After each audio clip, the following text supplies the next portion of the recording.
Klaipėdos uoste bus galima krauti dar didesnius laivus. Prie kai kurių krantinių didžiausia leistina laivo grimzlė padidinta iki 13 metrų. Uostininkai sako, kad tai leis geriau konkuruoti su kaimyniniais uostais, nes kiekvienas papildomas gylio centimetras didesnis pelnas. Kad galėtų maksimaliai pakrauti didelį Panamax tipo laivą, kaskart būtina gauti specialų uosto kapitono leidimą.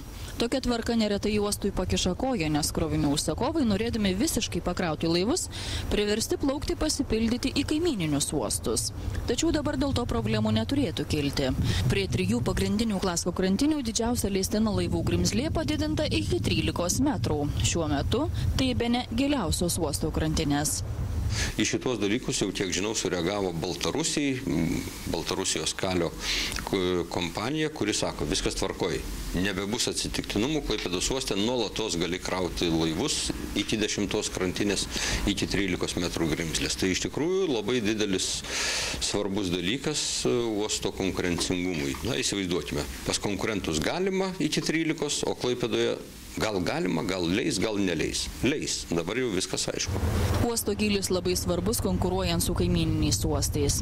Pasak specialistų svarbus kiekvienas centimetras.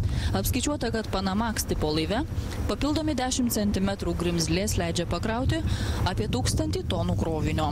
Dabar didžiausius laivus įmanoma pakrauti tik prie Klasko krantinių, tačiau jau netrukus toks gylis bus visame Klaipėdos uoste.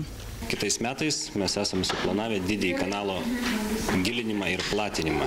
Tai didžiulės sumos, jeigu dabar nesumeluosi, apie 125 milijonai litų. Ir šitoj vietoj tai leis visam uoste pasididinti grimzlę, išskyrus atskiras krantinės, kur reikės jas perstatyti, nes pati krantinės konstrukcija neleidžia to padaryti. Klaipėdos uostas šiemet planuoja pasiekti krovos rekordą.